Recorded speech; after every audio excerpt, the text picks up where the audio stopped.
Há exatos 2 meses, recebi uma mensagem que mudou tudo. Lara, minha namorada de 3 anos, mandou: "Preciso de um tempo para pensar. Por favor, não me procure." Na hora, não entendi direito, achei que era só uma fase. Morávamos juntos, em meu apartamento no centro do Rio de Janeiro, um lugar que sempre pensei que fosse nosso porto seguro, mas ela queria espaço. Espaço para quê? Eu não sabia. Respeitei o pedido. Sem telefonemas, mensagens, sem aparecer, mas então começaram a surgir no Instagram fotos dela em Fernando de Noronha, sorrindo ao lado do ex-namorado Miguel. Foi como uma punhalada silenciosa. Ela estava curtindo uma viagem para clarear a mente enquanto me pedia silêncio e distância. Não sabia o que fazer. No sábado seguinte, decidi agir. Chamei um chaveiro, troquei as fechaduras do apartamento. Ela não teria mais acesso. A chave dela virou inútil. A casa virou só minha novamente. Quanto ao carro, um Peugeot 208 que eu havia financiado para ela, por ajuda há 1 ano, estava no meu nome com tudo legalizado. Resolvi vendê-lo. Ela dizia que era dela, mas legalmente não era. E vender um carro não é um ato de vingança. É lógica. Não foi fácil. Me senti mal, sim, mas precisava proteger o que era meu. Meu lar, meus bens, meu espaço. Não queria brigar. Só queria respeito. Quando ela voltou, encontrou portas trancadas e uma vaga de garagem vazia. O silêncio que falou mais alto do que qualquer discussão. Enquanto isso, eu tentava me focar no trabalho e evitar pensar no que ela estava fazendo, mas as mensagens começaram a chegar. Pedidos, ameaças, acusações. O que me fortaleceu foi saber que tinha agido certo. Na terça-feira à noite, 3 dias após a venda do carro ter sido iniciada, escuto um barulho insistente na porta do meu apartamento. Estava vendo TV tentando esquecer o caos emocional, quando ouvi o som conhecido de chaves tentando girar e falhando, seguido por batidas fortes, ritmadas. Lucas, o que está acontecendo? Abre essa porta. Era ela, Lara, bronzeada, com uma mala do lado e uma cara entre surpresa e irritação. Abri a porta com a corrente de segurança travada. O olhar dela era misto de confusão e desprezo, como se eu devesse algo. Minha chave não funciona. O que houve? Ela perguntou como se fosse dona do apartamento. Troquei a fechadura menos. Respondi, firme, sem elevar o tom. Vulcan, peraí, eu só respeitei. Ela bufou, passou a mão nos cabelos e tentou manter a compostura. Isso é loucura, Lucas. Eu só precisava de um tempo. Não é motivo para me trancar do lado de fora. Você pediu silêncio. Foi para Noronha, Cam ou Miguel. As fotos estão no Instagram, Lara. Sabe o que isso me parece? Escolha. Ela tentou se justificar com o velho discurso. Miguel é só um amigo. Eu estava confusa, queria clarear a mente. A viagem não significou nada, entendi. Amigos que dividem suíte de frente para o mar, que tiram selfie brindando na beira da piscina. Amizade moderna, então? Ela tentou invadir com o olhar para Comissou, Lucas. Me deixa entrar. Onde está meu carro? Olhou em volta procurando o Peugeot. A vaga da garagem estava vazia. O pânico foi imediato. Meu carro. Kate Vulcan Now. Fez isso, né? Fiz sim. O carro é meu, tá no meu nome. Seguro, financiamento, tudo. Eu só deixei com você enquanto as coisas funcionavam entre nós. Agora não funcionam mais. Você não podia fazer isso. Legalmente podia. E fiz. Ela ameaçou ligar para a polícia. Pegou o celular gritando que ia me denunciar, que aquilo era abuso. Dei de ombros. Vai, frente. Explica para a polícia que você viajou com seu ex, me bloqueou, pediu para não ser procurada e agora está brava porque respeitei sua decisão. Ela hesitou. A ameaça se esvaziou. A voz dela ficou menos firme. Vi nos olhos que não esperava que eu tivesse coragem, que eu seria o mesmo bobo apaixonado de sempre. Você é frio, Lucas. Desumano. Isso foi calculado, você planejou cada passo, eu só reagi às suas decisões. Não fiz nada além de respeitar seu desejo por espaço e proteger o que é meu. De repente surgiu Mariana, a irmã dela. Desceu do carro bufando, já com o dedo em riste. Que absurdo, Lucas. Como você teve coragem? Depois de tudo que a Lara fez por você, agora você tranca ela pra fora e vende o carro. O apartamento é meu. O carro era meu. Ela me traiu, Mariana. Me pediu silêncio e viajou com o ex. Respite. Agora é tarde. Lara começou a gritar. Queria pegar as coisas dela, exige entrar. Mantive o tom. Você pode marcar um horário. Eu empacoto tudo e deixo no hall. Mas você não entra mais aqui. Fechei a porta na cara delas. Mostrando-las estava ferido, mas firme. Não ia me dobrar à manipulação. Passei aquela noite em claro, mas em paz. Pela primeira vez em muito tempo, na manhã seguinte recebi uma mensagem, não da Lara, mas do número da Mariana. Ela vai aí pegar as coisas dela amanhã às 10 horas, esteja pronto. Sem, por favor, sem obrigado. Só exigência. Respondi com um simples. Estarei. Poderia ter ignorado. Poderia ter queimado tudo, mas eu não era elas. Passei horas empacotando roupas, perfumes, livros, tudo que era dela, sem malícia, só encerrando um ciclo. Organizei em caixas e deixei no hall do lado do fora, da minha sala, do meu quarto, da minha paz. Na sexta, a concessionária ligou. Oferta final após vistoria, R$ 62.500, um pouco abaixo do esperado desgaste natural. Aceitei, fui até lá. Assinei os papéis. Peguei o cheque, depositei e estava feito. O carro agora era passado pelo fim de semana, recebi mais mensagens. Dessa vez da própria Lara. Um mix de raiva e saudade. Você me destruiu, me dá outra chance. Você me deve esse carro. Você vai ver no que isso vai dar. Não respondi, mas me preparei. Enviei uma mensagem curta, clara, com prints anexados. O carro está no meu nome. O título é meu, o seguro é meu. Você usou como locatária. Considere como aluguel. Situação encerrada, e então bloqueei o número dela. Também bloqueei Mariana. E qualquer pessoa que viesse me cobrar alguma coisa sem saber a história, completa. Mas claro, isso não foi o fim, era só o começo. Na manhã seguinte àquela enxurrada de mensagens, a campainha tocou às 10 horas em ponto como combinado. Quando olhei pelo olho mágico vi Mariana e uma mulher mais velha, menos era a mãe da Lara, Dona Célia, que eu só tinha visto pessoalmente umas 4 vezes em todos aqueles anos de namoro. Lara... nem sinal. Ficou no carro, covarde. Dona Célia já chegou armando o teatro. Lucas, como você pode fazer isso com a minha filha? Ela te amava. 3 anos da vida dela. E você a trata assim? Dona Célia, com todo respeito. A filha da senhora me pediu tempo, foi para Fernando de Noronha com o ex e voltou achando que ainda ia dormir no meu sofá e usar meu carro. A senhora chamaria isso de amor? Ela franziu o rosto, fez um biquinho de choro, drama de novela das 8. Mariana já estava olhando para dentro do apartamento como se planejasse uma invasão. Respirei fundo, aqui estão as caixas, exatamente como eu prometi. Tudo dela está aí. Não há mais nada dentro do apartamento, nós precisamos conferir. Os armários, o banheiro. Mariana disparou.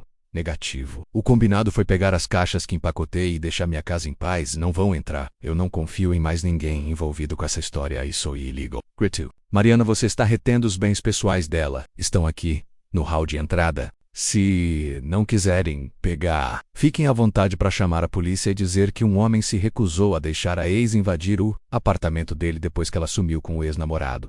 Boa sorte com isso. Mariana rangeu os dentes, mas começou a carregar as caixas. Foram e voltaram 3 vezes até levar tudo. Durante todo esse tempo, Dona Célia não parava de falar sobre o quanto eu era ingrato, sobre como a Lara estava emocionalmente abalada. Sabra como eu tinha destruído a autoestima da filha dela, fiquei calado. Só respondia quando algo envolvia. Fato. A cada minuto que passava, me sentia mais convicto de que estava fazendo a coisa certa. Quando a porta fechou pela última vez e elas foram embora, respirei fundo. Ali começava, de verdade, a minha liberdade. Só que o jogo delas estava longe de terminar.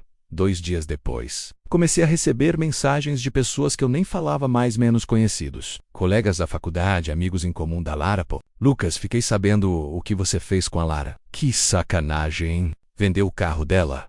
Que maldade, mano. Você expulsou ela mesmo do AP?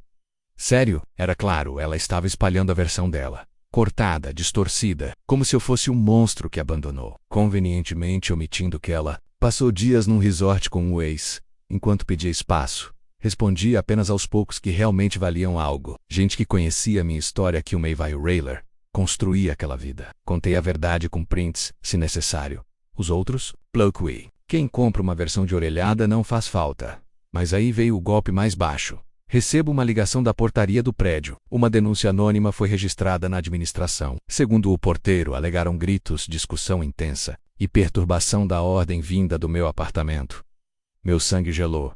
Corri até o escritório da administração. Conheço o síndico, seu Jorge, há anos. Expliquei o que aconteceu com detalhes. Mostrei inclusive a troca de fechadura, os prints da Lara pedindo distância, as fotos da viagem. Disse que as únicas pessoas que gritaram foram elas. Do lado de fora, quando não aceitaram a realidade, seu Jorge me tranquilizou. Olha, Lucas, a gente só registra. Mas relaxa, a denúncia é anônima e sem provas. Nenhum vizinho corroborou. Não vai dar em nada, só cuidado com essas pessoas, viu? Elas parecem perigosas no jeito de manipular. Saí dali com alívio e raiva misturados. O nível que estavam dispostas a descer era absurdo. Fazer denúncia falsa só para me prejudicar, por orgulho, não deu outra. No mesmo dia, recebo uma solicitação de mensagem no Instagram. Era dele. Miguel, O ex. Apaguei sem ler. Bloqueei. O que ele queria? Se vangloriar, me provocar? Nada do que ele dissesse faria diferença.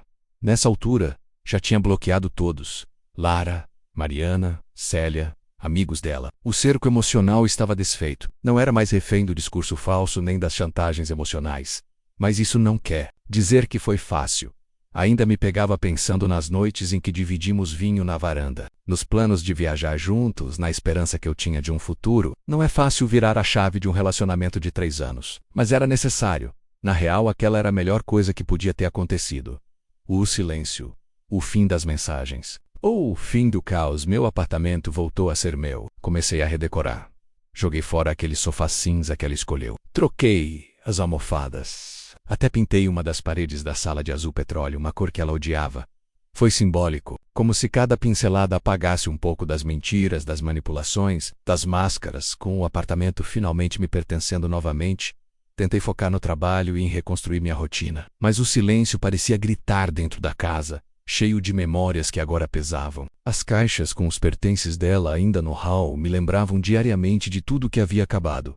Passei a frequentar mais a praia de Copacabana para clarear a cabeça, olhar o mar e tentar afastar os pensamentos que insistiam em voltar. Cara, onda parecia levar um pouco daquela dor, mas também trazia dúvidas e inseguranças. Me perguntava como alguém com quem eu dividi sonhos, planos, podia simplesmente desaparecer e depois tentar me culpar por ter feito o que era necessário para seguir em frente. A traição, a mentira, a falsidade delas ecoavam na minha mente. Fora isso, as redes sociais continuavam uma guerra silenciosa. Comentários, indiretas, posts antigos que ela apagava e repostava com legendas sugestivas como se tentasse me provocar. Vi um vídeo de uma festa em que ela estava com Miguel, sorrindo e brincando como se tudo fosse perfeito. A raiva tentava me dominar, mas segurei firme. Procurei me cercar de amigos de verdade, aqueles que não tomaram partido sem ouvir os dois lados. Reforcei laços que estavam meio esquecidos, frequentei encontros, jantei fora, até comecei a praticar corrida matinal no aterro do Flamengo. Era uma tentativa de recuperar o controle. Do me reencontra foi num desses dias que recebi uma mensagem inesperada. Diana, uma amiga antiga, que havia perdido contato durante meu relacionamento com Lara. Ela falou que tinha ouvido a versão dela, mas queria ouvir a minha. Marcamos de nos encontrar num café na Lapa. Ana foi uma ótima ouvinte. Sem julgamentos, só empatia. Contar minha história para alguém que não tinha envolvimento direto me ajudou a externalizar a dor, organizar os pensamentos. Ela me lembra que, às vezes, o silêncio é a melhor resposta, mas que eu não devia deixar o passado me consumir naquele mesmo encontro. Ana comentou algo que ficou comigo, sabe, Lucas? Às vezes a gente fica preso em ciclos tóxicos porque tem medo de ficar sozinho, mas a solidão, quando bem aproveitada, pode ser libertadora. É nela que a gente se encontra de verdade. Aquela frase bateu forte. Comecei a refletir sobre o quanto eu me perdi naquele relacionamento. Sobre o que eu queria realmente para minha vida. Enquanto isso, Lara continuava seu teatro nas redes, tentando manter a simpatia dos seguidores que não conheciam a verdade. Mas a maioria das pessoas com quem eu falei já sabia o que havia acontecido e me dava apoio para proteger minha sanidade. Bloqueei mais contatos, evitei confrontos e passei a evitar locais onde sabia que poderia cruzar com ela ou com pessoas ligadas a ela. O processo legal começou a surgir como uma ameaça distante. Recebi uma carta de um advogado, de aparência amadora, reclamando sobre o valor do carro e pedindo compensação por danos emocionais. Mostrei a carta para meu advogado. Ele sorriu, balançou a cabeça e mandou uma resposta formal, anexando documentos que comprovavam que o carro era meu, o financiamento estava no meu nome e que as parcelas pagas por ela eram uma espécie de aluguel. Mais do que isso, anexou prints das mensagens dela pedindo espaço e das fotos na viagem com o ex. Um lembrete claro de que ela escolheu o caminho da traição, e não o da conversa. Depois disso, não houve mais resposta. Aparentemente, ela percebeu que a batalha legal não era para ela enquanto isso. Minha vida aos poucos foi retomando um ritmo normal. Não era fácil, menos nem seria, mas cada passo era uma vitória. O apartamento voltou a ser um lar. O silêncio se tornou um aliado e eu finalmente comecei a encontrar paz dentro de mim mesmo. Com o tempo, comecei a perceber que a maior vitória não era apenas recuperar meu espaço físico, mas reconquistar minha própria identidade. Por anos, a rotina, o relacionamento, as preocupações com ela e com o que ela pensava me afastaram do que eu realmente queria e precisava. Agora, livre dessas amarras, comecei a me redescobrir. No trabalho, foquei com mais intensidade. Projetos que eu havia deixado de lado, reuniões que antes eu evitava, tudo passou a ganhar mais atenção. Meu chefe notou a mudança e elogiou meu empenho, o que aumentou minha confiança. À noite, passei a ler mais. Livros que me ajudavam a entender os ciclos tóxicos, a psicologia das relações, o poder do autoconhecimento. Era uma forma de cuidar da mente, porque o coração, embora dolorido, estava começando a cicatrizar. Em meio a essa jornada de recuperação, conheci Clara, não num bar ou numa festa, mas num evento de networking sobre inovação digital. Ela tinha um sorriso genuíno, uma conversa leve e um olhar que transmitia sinceridade, nada do pressa, nada de expectativa. Apenas duas pessoas conversando sobre suas vidas e descobertas. Clara me ouviu sem julgar, compartilhou suas próprias histórias, e aos poucos fomos criando uma conexão. Não era a substituição da Lara, menos isso jamais. Era uma nova chance de ser feliz, um recomeço. Ainda assim, o passado teimava em aparecer. Via posts antigos, comentários nas redes sociais, menções indiretas. Algumas pessoas insistiam em me rotular como vilão. Como algum Q destruiu uma família. Eu tentava não me importar, mas confesso que às vezes a dúvida aparecia. Será que agi certo? Será que fui duro demais? Mas aí, me lembrava das noites em que fiquei acordado, das mensagens que recebia pedindo perdão, das fotos que não condiziam com a realidade. A traição não foi só dela, mas de todos que compraram a mentira. Meus amigos próximos continuaram ao meu lado, a família também. Isso me deu força para seguir em frente, para construir algo novo. Uma tarde passei na frente do prédio onde morávamos. Parei um instante. O coração apertou, mas respirei fundo. Não era mais meu lar. Era apenas uma lembrança. Peguei meu celular e escrevi uma mensagem para Clara: vamos marcar algo. Quero te mostrar um lugar que gosto muito. Ela respondeu rápido com um emoji sorridente. Era o começo de um capítulo diferente. O convite para sair com Clara virou rotina. Nos finais de semana, descobri que a simplicidade podia ser o melhor antídoto para a complexidade emocional que eu carregava. Caminhadas pelo Parque Lage, cafés na Rua Visconde de Pirajá, conversas longas sobre sonhos, medos e planos, tudo isso foi me ajudando a respirar novamente. Em uma dessas tardes, enquanto tomávamos um cappuccino em um café escondido da zona sul do Rio, ela me fez uma pergunta que parecia simples, mas que mexeu comigo. Lucas, você está realmente pronto para deixar tudo isso para trás? Fiquei em silêncio por alguns segundos. A resposta não era tão clara para mim. O que era deixar para trás? As lembranças, a mágoa ou a própria pessoa que eu fui enquanto estava naquela relação? Expliquei que ainda havia um caminho a percorrer, que perdoar não era esquecer, e seguir não era apagar, que a liberdade verdadeira viria no momento em que eu pudesse olhar para o passado sem dor, só com aprendizado. Clara sorriu e disse: isso é coragem. A palavra soou como música. Nos dias seguintes, minha rotina começou a ganhar um ritmo mais saudável. Corridas matinais no calçadão de Ipanema, aulas de yoga para acalmar a mente, encontros com amigos que eu não via há tempos. Cada passo uma forma de reconstrução, mas a vida tem um jeito estranho de testar nossa força. Num sábado chuvoso, enquanto eu caminhava para o metrô na Cinelândia, recebi uma mensagem de Lara. Foi a primeira depois de meses. Lucas, podemos conversar, por favor? Meu coração acelerou, a raiva e a dúvida disputaram espaço. Por um momento pensei em bloquear, mas algo dentro de mim pediu para ler. Ela dizia que havia refletido muito, que queria pedir desculpas pelo que fez, que sabia que errou e que queria se explicar. Pedi tempo para pensar. Não queria agir no calor da emoção. Conversei com Clara sobre isso. Ela me apoiou, mas me alertou para ter cuidado às vezes. Pedir desculpas é só uma maneira de manipular de novo, disse ela com razão. Decidi que, se fosse para ter essa conversa, seria com regras claras. Nada de discussões por mensagem. Precisávamos de um encontro cara a cara. Marcamos um café no Jardim Botânico. Eu com o coração dividido entre o que foi e o que poderia ser. Quando ela chegou, percebi que a distância não tinha apagado as marcas. Ela parecia cansada, arrependida, mas também vulnerável. Lara falou sobre os erros, sobre a viagem, sobre a dor que causou, em mim, nela, em todos ao redor. Disse que estava em terapia, tentando se encontrar. Eu escutei, com o coração aberto, mas protegido. No final deixei claro que perdoar não significava voltar atrás, que o passado servia como lição, não como caminho para retomar. Nos despedimos com um abraço tímido, uma promessa silenciosa de que, dali em diante, seguiríamos caminhos separados. Saí dali sentindo um peso a menos no peito. A vida continuava, e eu estava mais forte. Depois daquele encontro com Lara no Jardim Botânico, algo mudou em mim. Não era apenas um fechamento, era uma libertação definitiva. Aquele capítulo da minha vida estava concluído, e agora eu tinha espaço para escrever. Novas páginas, sem sombra, sem mágoa, só aprendizado.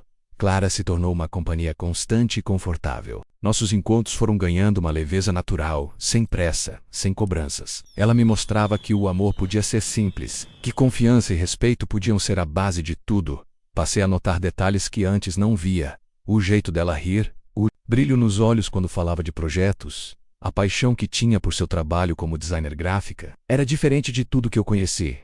Enquanto isso, minha relação com os amigos melhorava, sem as distrações e conflitos do passado. Pude valorizar quem sempre esteve ali me apoiando. Alguns ainda faziam perguntas incômodas sobre o que realmente aconteceu com Lara, mas eu respondia com calma e firmeza, sem entrar em detalhes que não me interessavam mais. Um dia, numa aula de amigos na Lapau, me surpreendi conversando sobre o quanto aquelas experiências dolorosas me ensinaram a importância do amor próprio e dos limites saudáveis. Fiquei orgulhoso de mim mesmo por ter chegado ali. Entretanto, como na vida nada é simples, nem tudo aconteceu de forma linear.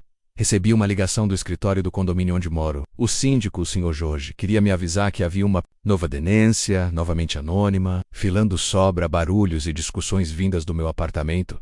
Senti um misto de irritação e cansaço. Novamente aquela tentativa de desestabilizar minha vida, de criar um clima hostil. Expliquei para o síndico que estava numa fase tranquila, que não havia moradoras no apartamento e que provavelmente a denúncia era uma jogada para me perturbar. Mas sabia que algo mais estava acontecendo, ou alguém tentando mexer no que eu já tinha construído com tanto esforço. Pouco tempo depois, soube por amigos que Lara e Mariana estavam fazendo um tipo de campanha para manchar minha reputação na vizinha. Conversas, fofocas, tentativas de envolvimento dos demais moradores contra mim. Fico frustrado, mas não me abalei. Sabia que minha verdade era firme e que as pessoas que realmente importavam conheciam meu caráter. Com Clara ao meu lado, me senti mais forte para encarar essas investidas. E aos poucos a poeira foi baixando. Comecei a planejar uma viagem solo para me desconectar ainda mais. Recarregar as energias. Escolhi Paraty como destino, um lugar que sempre admirei pelas ruas de pedra. A natureza, a calmaria que contrastava com a confusão emocional que eu vivi. Lá, entre passeios de barco, trilhas e cafés charmosos, encontrei um tempo para refletir sobre minha jornada, sobre como as decisões difíceis, por mais dolorosas que fossem, me levaram a um lugar de paz interior. Tomei consciência de que a felicidade não depende da presença ou ausência de outra pessoa, mas da minha própria capacidade de me amar e me cuidar. Foi um renascimento.